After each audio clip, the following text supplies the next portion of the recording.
prosecutor stood before the jury, his voice trembling with barely contained fury as he pointed at the young woman sitting at the defense table. Ladies and gentlemen, you've heard the defendant claim self-defense. You've heard her describe years of alleged abuse. But let me remind you of the facts.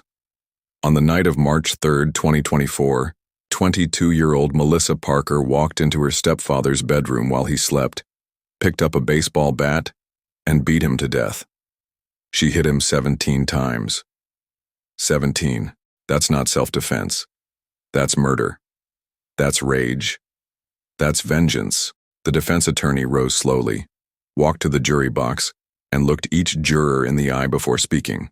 The prosecution wants you to focus on 17 blows with a baseball bat. I want you to focus on 3,285 days. That's how many days Melissa Parker lived in hell. That's how many days she endured sexual abuse, physical violence, and psychological torture at the hands of the man who was supposed to protect her. The man her mother married when Melissa was 9 years old. The man who waited exactly 1 week after the wedding before he came into her bedroom for the first time. Melissa sat motionless, her hands folded in her lap, her eyes fixed on the table in front of her. She had cried all her tears months ago. Now, waiting for the jury to decide whether she would spend the rest of her life in prison or walk free, she felt nothing. Not fear, not hope, just emptiness. This is the only witness, and this is the story of how a 9-year-old girl's fairy tale turned into a 13-year nightmare, how a mother's love wasn't enough to save her daughter, and how one night of violence became the only escape from a life of horror. Melissa Parker was born in 2002 in Shreveport, Louisiana.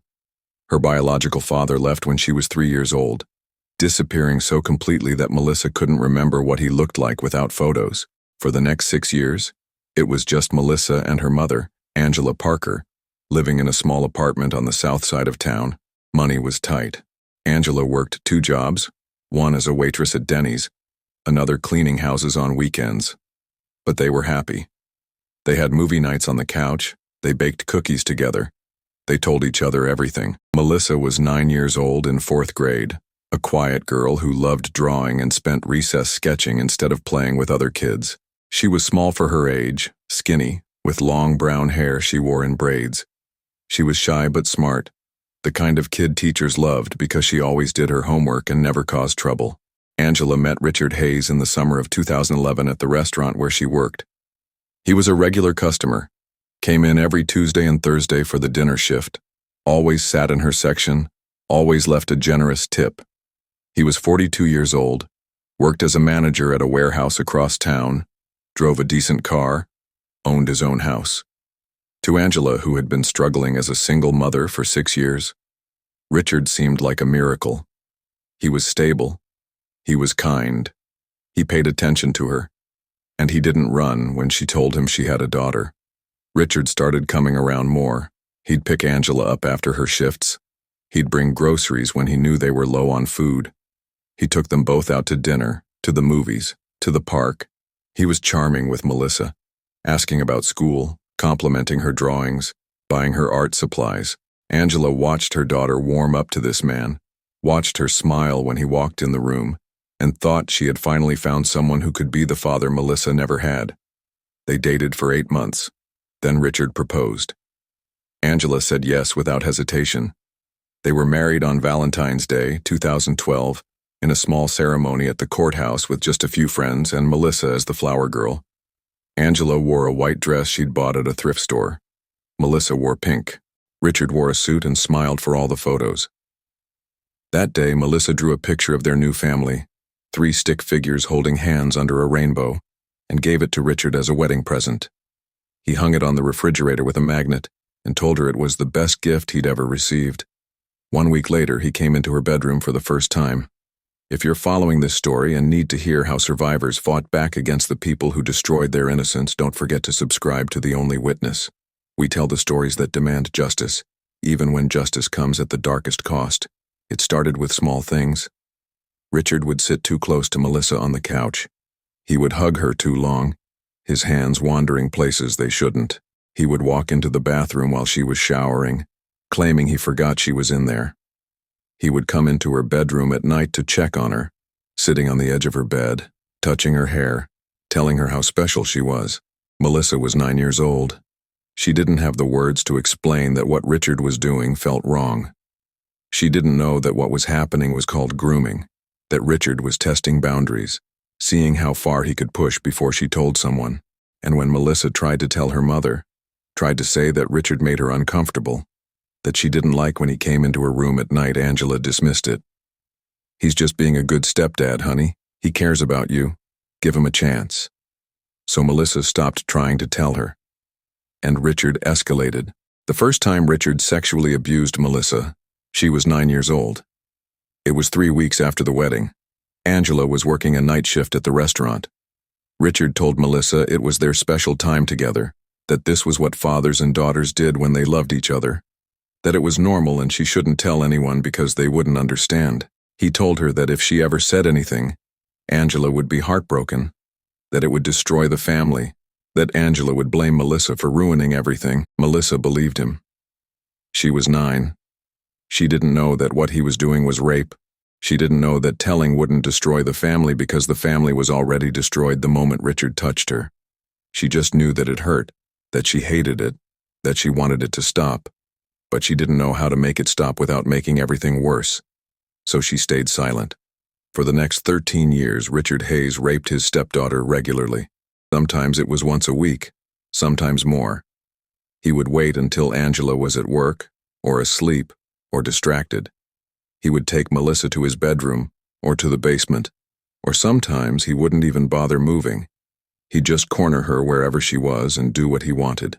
Melissa learned to go somewhere else in her mind when it happened. She would stare at a spot on the wall and count backward from 100, over and over, until he was done. Angela never knew. Or maybe she didn't want to know.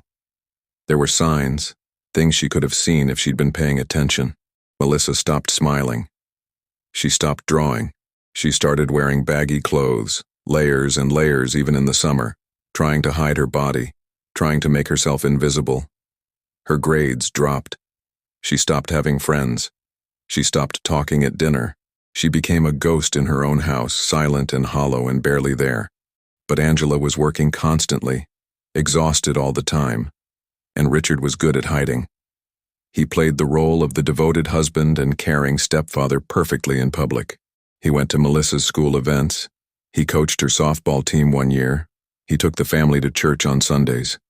To everyone on the outside, the Hayes family looked normal, happy even. Inside their house, it was hell. Melissa tried to escape in small ways. When she was 13, she started cutting herself. Thin lines on her arms and thighs, places she could hide under long sleeves and jeans. The physical pain was easier to deal with than the emotional pain, easier to control than the abuse she couldn't stop. When she was 15, she tried to run away, made it as far as a friend's house, 2 towns over, before the friend's parents called Angela and sent her home. Richard punished her that night, told her if she ever tried to leave again he would hurt her mother, that he would make sure Angela paid for Melissa's mistakes. So Melissa stopped trying to leave. She just endured.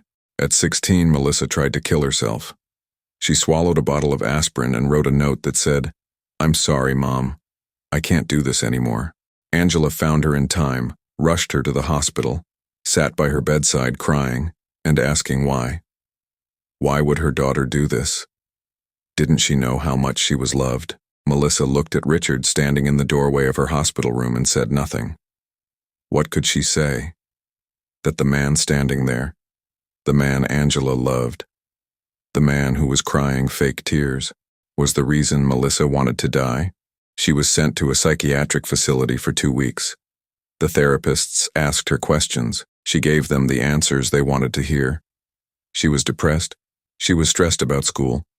She didn't know why she had done it. It was a moment of weakness. She promised she wouldn't do it again. They believed her. They sent her home. Back to the house. Back to Richard. The abuse continued. Melissa turned 18, graduated high school, and wanted to go to college, wanted to get as far away from Richard as possible. But Richard controlled the finances. He told Angela they couldn't afford to send Melissa to school, that she needed to stay home and work, help contribute to the household. So Melissa got a job at a grocery store, worked 40 hours a week, gave most of her paycheck to Richard for rent, and continued to live in the house where she was being raped multiple times a week by her stepfather. At 19, Melissa met someone, a coworker named Daniel, a kind guy her age who asked her out for coffee. For the first time in her life, Melissa felt like maybe there was something beyond the nightmare she was living. She started seeing Daniel in secret, stealing moments of normalcy, of feeling like a regular person. Daniel made her laugh. He made her feel safe. He told her she was beautiful, and when he said it, she almost believed him. But Richard found out. He followed Melissa one day, saw her with Daniel, and when she came home that night, he was waiting. He beat her. Not with his fists. He was too smart for that. Too careful to leave marks where people could see. He used objects, a belt, a wooden spoon, hit her on her back, her thighs, her stomach, places she could cover. He told her if she ever saw Daniel again, he would kill him. Melissa believed him. She stopped answering Daniel's calls. She blocked his number. She went back to the grocery store and told her manager she needed to change shifts so she wouldn't see Daniel anymore. When Daniel tried to talk to her, tried to ask what was wrong, she told him to leave her alone. She watched him walk away, confused and hurt, and she felt another piece of herself die. Before we continue, hit subscribe to The Only Witness because some truths are too dark to stay buried. We tell the stories that expose monsters hiding in plain sight and show why survivors deserve justice. Melissa turned 20, then 21, then 22. She was still living in that house, still being abused, still trapped in a nightmare that had been going on for 13 years. She had thought about killing herself again, many times, but something stopped her. Maybe it was the memory of her mother's face in that hospital room when she was 16. Maybe it was a stubborn refusal to let Richard win by erasing herself. Or maybe it was something darker, a growing realization that if one of them was going to die, it wasn't going to be her. Melissa started fantasizing about killing Richard. Not in a vague, abstract way, but in detailed, specific ways. She would imagine hitting him with something heavy while he slept.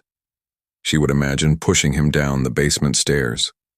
She would imagine putting something in his food, watching him choke, watching him suffer the way he had made her suffer for 13 years.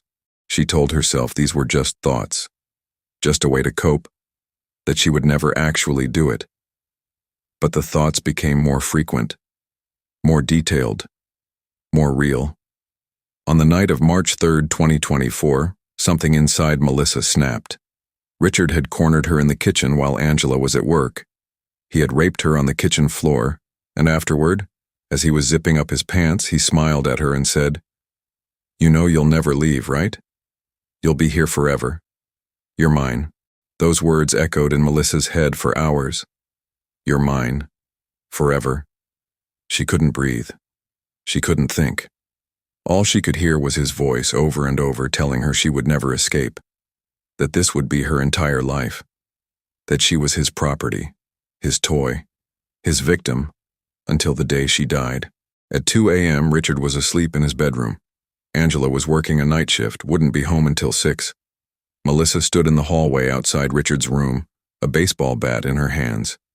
It was the bat from the garage, the one Richard had bought years ago when he briefly tried to teach Melissa how to play softball, before he realized he could use sports as another way to control her. Melissa opened the door. Richard was on his back, snoring, completely unaware. She walked to the side of the bed. She looked at him. This man who had destroyed her childhood, her adolescence, her entire life. This man who had taken everything from her. This man who thought he owned her. She raised the bat. The first swing hit his shoulder. Richard woke up, confused, tried to sit up. The second swing hit his head. Then she couldn't stop. She hit him again, and again, and again. She hit him 17 times, every swing releasing 13 years of rage, of pain, of helplessness, of trauma. She hit him until her arms were shaking, until he stopped moving, until she was sure he would never touch her again. Then she dropped the bat, walked to the phone and called 911. When the operator answered, Melissa's voice was calm, almost eerily calm. "I just killed my stepfather. He's been raping me since I was 9 years old. I killed him. You need to send police." Officers arrived 7 minutes later. They found Richard Hayes dead in his bed, his skull fractured in multiple places, Blood soaked into the sheets and pooled on the floor. They found Melissa sitting on the front porch, covered in blood, her hands still shaking, staring at nothing. She didn't resist arrest. She didn't try to run.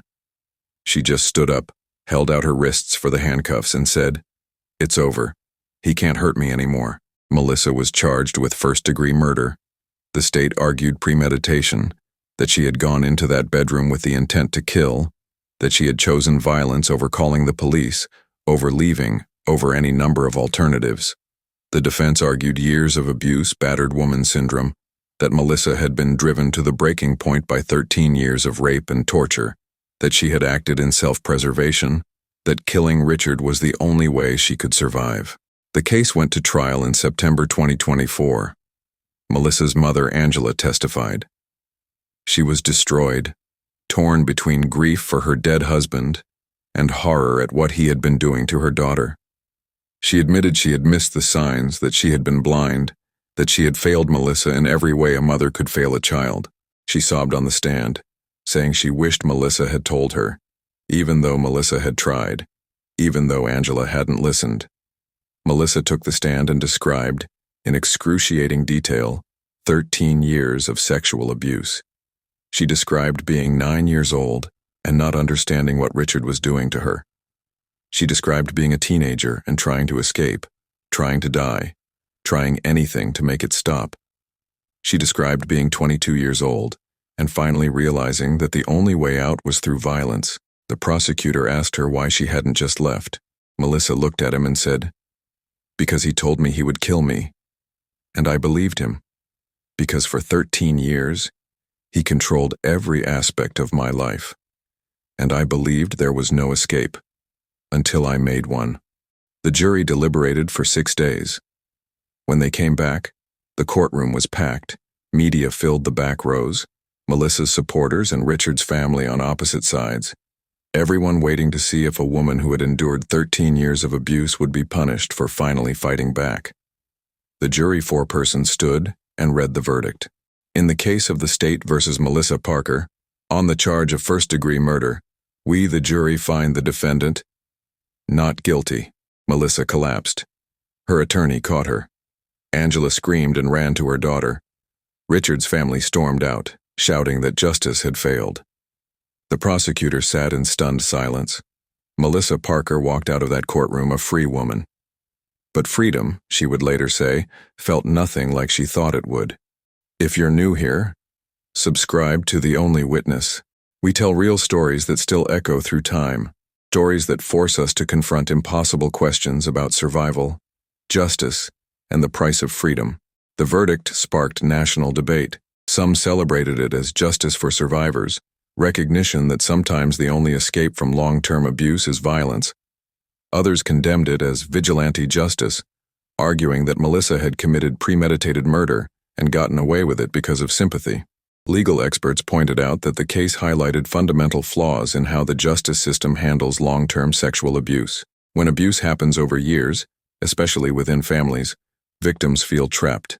Reporting often doesn't help. The burden of proof is high. Abusers are skilled manipulators, and survivors are left with impossible choices: endure forever or fight back. Melissa's case became a symbol of those impossible choices. Richard Hayes's family never accepted the verdict. They filed a wrongful death lawsuit against Melissa, claiming she had murdered an innocent man based on false accusations. The case was dismissed when Melissa's attorneys presented evidence. Old medical records showing injuries consistent with abuse. Testimony from a childhood friend who said Melissa had tried to tell her what was happening. Digital forensics showing Richard had searched for child pornography on his computer for years. The evidence painted a clear picture. Richard Hayes was exactly the monster Melissa said he was. Angela Parker struggled to rebuild her relationship with her daughter. She moved out of the house where Richard had been killed, couldn't bear to live there anymore. She started therapy, working through her guilt, her failure to protect Melissa, her blindness to what was happening under her own roof. She has said publicly that she will spend the rest of her life trying to earn her daughter's forgiveness, knowing she may never fully receive it. Melissa today is 23 years old. She moved to a different state, somewhere far from Louisiana, somewhere she could start over without everyone knowing her story. She's in intensive therapy, working through 13 years of trauma and the trauma of taking a life. She has said in interviews that she doesn't regret killing Richard, that she would do it again, but that she wishes it had never come to that. She wishes her mother had listened. She wishes the system had protected her. But no one did. So she protected herself.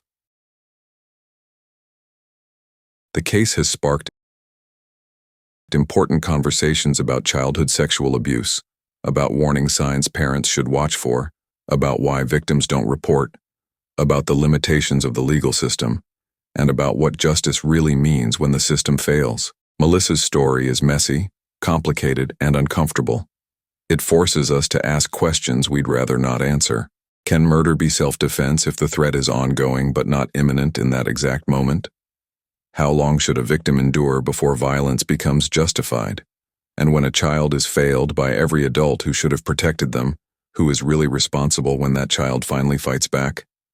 Before we close, we want to hear from you. Comment below and let us know where you're watching from.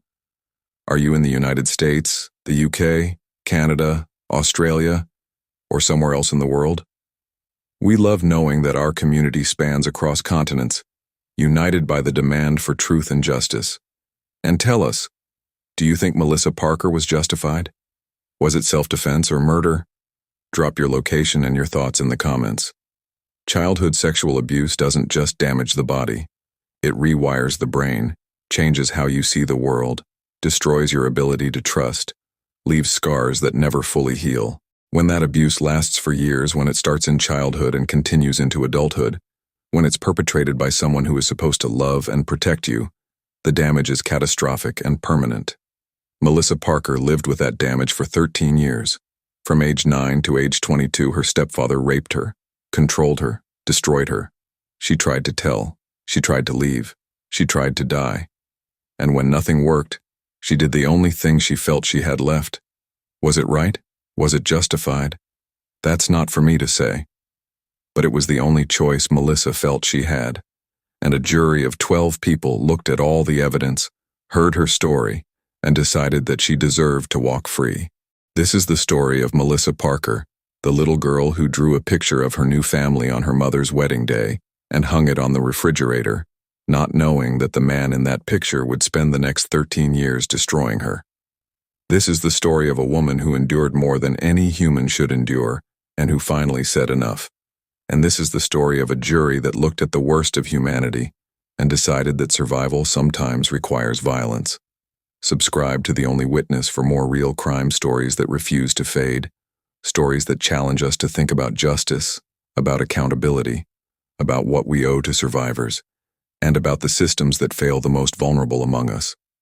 Stories that remind us that the world is complicated, that there are rarely easy answers, and that sometimes the only witness to years of horror is the person who finally ends it. Real stories, real pain, real justice. This is The Only Witness.